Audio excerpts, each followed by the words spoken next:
Estamos de volta com o nosso TVA Esportes aqui na sua TV Educativa, Canal 3. E agora vamos dar uma olhada na classificação de como ficou. O primeiro bloco a gente deu um arremate na rodada que passou e vamos na tela, Paulo, mostrar tudo o que aconteceu em relação a resultados. Aí a Série B, 13ª rodada. Joinville 1-0 no América, o Boa Esporte venceu o América Mineiro 2-1, o Asa perdeu do Goiás 1-0, o Avaí e Bragantino 1-0, o Barueri perdeu para o Criciúma, mais líder como nunca, 4-1, Guarani 2-1 no Atlético Paranaense, Vitória venceu o CRB 1-0, Paraná e Ceará 1-0 para o Paraná, o ABC venceu o Guaratinguetá 3-0 e o São Caetano no último jogo da noite venceu o Lanterninha Ipatinga 2-1. Hoje teremos a rodada completa, chamada rodada cheia, os jogos das 19h30, Goiás ABC, Criciúma e Guarani, América Mineiro e Joinville, Ceará e Boa Esporte, Paraná e Avaí. Os jogos das 21h50, o jogo que começa hoje e só termina amanhã. São Caetano e Vitória, Guaratinguetá e Atlético Paranaense, América de Natal e Barueri, Bragantino e Asa lá em Bragança Paulista, CRB e Ipatinga no estádio Rei Pelé. Os ingressos continuam sendo vendidos, a diretoria do CRB faz uma promoção, mulher acompanhada não paga e a diretoria espera que realmente o estádio fique cheio. Vamos mostrar a classificação, aí o G4, o Criciúma é o primeiro com 32, o Vitória, América Mineiro e São Caetano são os 4 primeiros da Série B. Na segunda parte da tabela, temos aqui a participação dos clubes de Alagoas, o CRB é o 11º com 17 pontos, o Asa figurando a zona de rebaixamento na 17ª colocação com 10 pontos, junto de Guaratinguetá, Barueri e Ipatinga, são os times que hoje estariam rebaixados para a Série C. Vamos pular para a Série D, mostrar como é que está o CSA, olha só. 86,7% de aproveitamento, 13 pontos ganhos, o CSA no Campeonato Brasileiro da Série D. Na última rodada venceu o Souza por 2-1 e o Feirense venceu o Itabaiana por 2-0. O CSA lidera com 13 pontos e o Souza é o segundo com 8. São 5 pontos de diferença do líder para o Souza. Foi aí uma boa vitória que deu essa margem para o CSA. Na próxima rodada, domingo, o Azulão joga fora de casa, vai devolver a visita ao Itabaiana, joga lá no estádio Presidente Médici em Itabaiana, em Sergipe, e o Souza recebe o Vitória da Conquista, que é o Lanterninha, com apenas 1 ponto. E neste bloco vamos aproveitar para bater um papo, saber um pouco mais do árbitro alagoano mais importante do Nordeste, porque tem um escudo FIFA. Francisco Carlos do Nascimento está em seu primeiro ano como árbitro FIFA e tendo experiências diferentes, Chicão. É realmente diferente apitar com o escudo FIFA? Júnior, graças a Deus, né? Primeiro agradecer a Deus por ter conquistado esse escudo da FIFA e dizer a você, como já falei anteriormente em outros meios de comunicações, que este escudo FIFA não é só do Chicão. O escudo FIFA eu estendo a todo o estado de Alagoas, a todos que fazem parte da imprensa, que são pessoas que torcem muito por mim e é por isso que as coisas vêm dando certo. A corrente, a energia positiva é muito grande e a cada dia eu treino bastante, a cada dia venho treinando mais para que eu possa representar bem o nosso estado e não fazer feio, né? Que toda a imprensa, todo o povo de Alagoas tem um carinho muito especial comigo, então estou vivendo esse momento e compartilhando com vocês. Muita gente ainda pensa que o escudo FIFA que você adquiriu é uma coisa permanente, mas você adquiriu a condição em 2012 de estar com o escudo FIFA e o seu desempenho durante o ano vai fazer com que você continue com esse escudo. É assim que funciona, Chicão? Sem dúvida. Anteriormente, eu acredito que... O desempenho nas partidas? Anteriormente, o escudo FIFA, o árbitro entrava na FIFA, ele só saía com 45 anos. O escudo era... Fixo, né? Fixo, ficava para ele, mas hoje devido a essa mudança na arbitragem, a renovação, um trabalho que o presidente Sérgio Correia, presidente da Comissão Nacional, vem fazendo, um trabalho de renovação, descobrindo novos talentos. Então, a cada ano, os árbitros FIFA, que são 10 no Brasil, nós passamos por uma série de avaliações, física, teórica, e também sendo avaliado nos jogos que nós realizamos no Campeonato Brasileiro e campeonatos também organizados pela FIFA e pela Comebol. Então, nesse mês que vem agora, nós iremos fazer, acredito que dia 15, o teste da FIFA, onde teremos encontro com os árbitros FIFA. É o primeiro do ano, né? É o primeiro do ano. e será realizado lá na Igreja Comari, onde iremos passar lá uma semana fazendo esse treinamento que todo ano nós fazemos esse tipo de treinamento, e estou treinando e pedindo a Deus para que Ele possa me iluminar, para que eu possa passar no teste físico, no teste teórico, e que venha me abençoar nos gramados, né? Que aí é outra parte que você, não só eu, como os outros árbitros que fazem parte do quadro internacional, o árbitro de futebol ele tem, Júnior, também que ter muita sorte, entendeu? Tem que ter competência e ter sorte. Então, espero que a sorte esteja do meu lado durante esse segundo semestre do Campeonato Brasileiro. Tá certo. Só lembrando que o Chicão daqui a pouquinho já está viajando para Salvador, porque vai participar da Copa Sul-Americana, a estreia do Chicão em competições internacionais no jogo entre Bahia e São Paulo, que vai acontecer em Pituaçu, lá em Salvador, e o Chicão vai ser o quarto árbitro dessa partida, porque só trabalham árbitros da FIFA. E daqui a pouquinho, saindo aqui do programa, Chicão está partindo para o aeroporto para viajar para Salvador. Mas, Jorge Lins, queria que você falasse dessa importância, você que tem uma vivência muito grande na crônica esportiva, é a primeira vez que temos um árbitro de Alagoas com o escudo FIFA.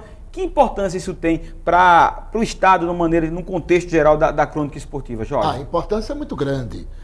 Termos, nesse momento, o Francisco Carlos do Nascimento, o nosso Chicão, representando a bandeira de Alagoas, na arbitragem, no desporto brasileiro e em nível internacional. O Chicão, fora do ar, nos falava de alguns detalhes que fazem com que nós aprendamos também. Eu, com meus 40 e tantos anos de crônica esportiva, me vejo na obrigação de cada vez aprender mais, de me informar mais. E a vocês jovens, né, não, é diferente. Claro. O encaminhamento é esse. Por isso que eu vou conversar mais com o Chicão, com outros árbitros, para me inteirar. Além das 17 regras, tem a questão da preparação de um árbitro para chegar a esse nível do Chicão. O Chicão estava me falando aqui que treina todos os dias para estar bem condicionado fisicamente, mente aberta, mente qualificada. Agora, ressalto, eu que não conhecia pessoalmente o Chicão, nunca tive, desde o meu retorno à crônica esportiva, esse contato com o árbitro que representa o nosso estado nessa qualificação, que é o Francisco Carlos. E ele nos falava também a respeito do que é exigido para que um árbitro entre em campo, principalmente com essa responsabilidade de apitar 90 ou mais minutos de futebol. É preciso muita preparação. Eu ressalto uma qualidade, embora que o contato foi muito pequeno, o equilíbrio, pelas entrevistas, pelos pronunciamentos que eu tenho escutado do Francisco Carlos, a questão do equilíbrio, da formação educacional. Isso possibilita não só ele responder bem as perguntas de nós, né, cronistas esportivos do Brasil, mas como também a sua conduta em campo, né, para enfrentar as críticas principalmente. Pois é, e teremos em breve, eu estou recebendo informação aqui, um curso para os profissionais da área esportiva, exatamente com orientações da arbitragem, de como deve se portar, as regras do jogo, muita coisa importante. E o Chicão já vai recebendo a informação que é um dos instrutores desse curso, vai ser produzido pelo Paulo Lira, nosso produtor aqui do programa. Em breve, mais informações. Mas, Nê, eu queria trazer você também para esse bate-papo em relação à arbitragem. A pessoa do árbitro realmente é muito crucificado, às vezes muito visado no ambiente do futebol. E temos uma referência aqui em Alagoas, que é o Francisco Carlos agora. Jovem, mas já no ápice da arbitragem, que é o escudo FIFA. Realmente é importante que existam exemplos como esse para que jovens queiram galgar na questão da arbitragem, né? Lógico, isso aí é um exemplo aqui para Alagoas, né? Tanto o Chicão, que é uma pessoa que até eu admiro muito as simplicidades que ele é, né? De sempre estar em contato com a gente quando chega na federação, que ele conversa com a gente, as críticas que às vezes a imprensa mesmo, né? Como de ser do Nordeste, ele recebe e ele sai muito bem, não se abate com isso. Então isso aí é muito importante, pela humildade que ele tem, né, pela simplicidade também dele sempre responder o que a gente pergunta, né, pela dedicação que ele tem. E sempre os bons árbitros ele vai ser uma referência e vai ser um exemplo aqui para Alagoas. Você que trabalha com a base, existe uma preocupação de vocês do tratamento do jogador com o árbitro? Essa questão do respeito, de como se portar, de como conversar e solicitar algum tipo de coisa. Existe essa preocupação, né? Sempre a gente está conversando, inclusive até a gente cita muito o exemplo assim, de que se a gente fizer 5 gols e, por exemplo, tomar 3 cartões, não é o árbitro que vai dar, a gente é que vai ter a qualidade para poder fazer os gols. Se a gente tomar um e não faz nenhum, a gente não vai ter que culpar o árbitro, a gente tem que fazer os gols, né? A gente sempre cita para ele, sempre está conversando, que é para poder o capitão sempre orientar para a gente não estar tomando cartão amarelo, não estar tomando cartão vermelho, a gente sempre dá esse exemplo para futuramente, quando ele chegar num profissional, ele já ter uma boa base de que não pode sempre atingir o juiz. O que ele marcou, a gente não pode voltar atrás. Tá, então certo. É um direito que os garotos sempre a gente tem que estar informando para não acontecer essa garotada. Como é essa questão do comportamento, Chicão, do jogador com você? É diferente o jovem da base, o jogador do campeonato alagoano, o jogador do campeonato brasileiro, e agora você vai pegar Sul-Americana, Libertadores? Júnior, o tratamento é diferente. O jogador, ele profissional, seja ele qualquer série que ele venha disputar, o jogador, ele conhece o árbitro, ou ele vai testar o árbitro. Então, eu, particularmente, eu só trato o atleta como senhor, seja ele da categoria de base ou seja ele profissional. E quando eu tenho a oportunidade de trabalhar em categoria de base, eu procuro passar um pouco da minha experiência para aquele atleta. Às vezes tem algum lance, alguma coisa que você pode ir lá e chamar a atenção do atleta e explicar a ele que se ele continuar com aquele comportamento, ele não irá chegar a lugar nenhum, entendeu? Enfim, eu procuro sempre orientar, né? Quando participo em algumas competições da Federação Alagoana de Jogos de Base, eu procuro orientar para que ele possa ver que algum tipo de comportamento não irá levar ele a lugar nenhum. E até o próprio atleta profissional. Às vezes o atleta fala algo para o árbitro que não deveria ter falado e você vai conversar com ele, no meu caso eu converso, e depois de 2, 3 minutos o atleta vai lá e vem pedir desculpa. Porque o árbitro está ali como se fosse um bombeiro, o atleta está a 1000 por hora ali, a adrenalina a 1000, e você tem que estar tranquilo no campo de jogo para que você possa tomar as decisões corretas e você não pode entrar na pilha do atleta. O atleta está ali, está com pressão da torcida, às vezes a equipe não está bem na tabela do campeonato, e você tem que saber administrar esse tipo de comportamento. A gente escuta muito nas transmissões na televisão em relação à questão de padronização, até na questão do tratamento mesmo de vocês árbitros com os jogadores. Existe essa preocupação da Comissão Nacional de vocês terem uma conduta mais ou menos igual, até porque são seres humanos, ninguém vai ter uma conduta a mesma que você tem, do que o próprio Weber Roberto Lopes também tenha, mas existe essa questão da padronização, que vocês tenham escolhas iguais perante a comissão?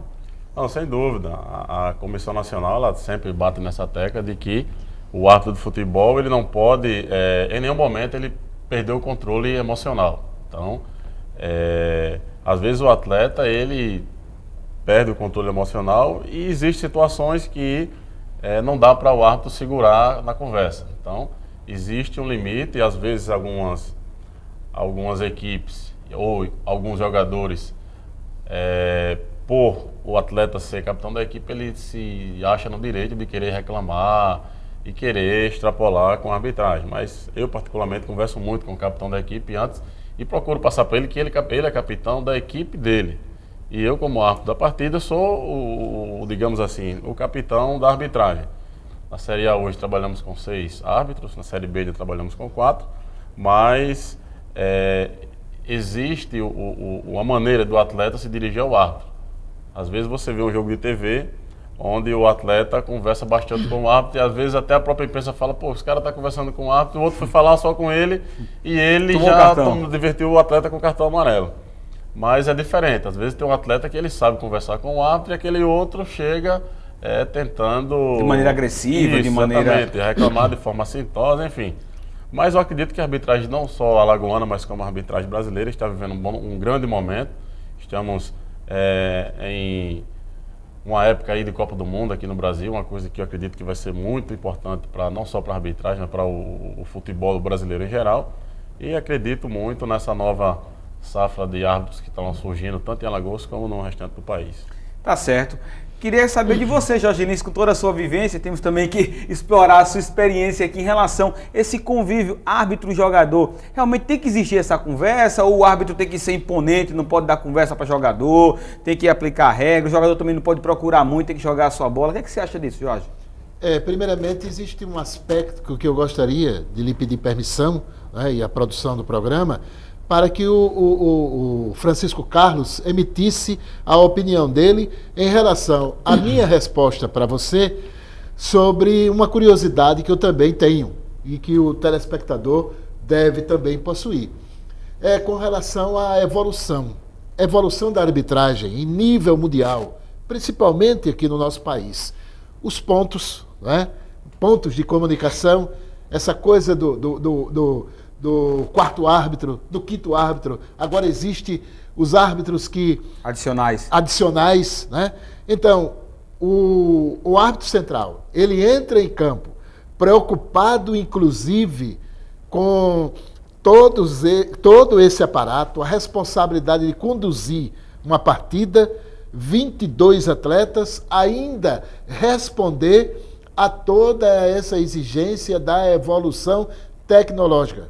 Isso preocupa, contribui para atrapalhar a arbitragem, ou Francisco Carlos? Chicão, segura um pouquinho. No próximo bloco, a resposta do Chicão sobre esse questionamento muito importante da evolução da arbitragem. É daqui a pouquinho.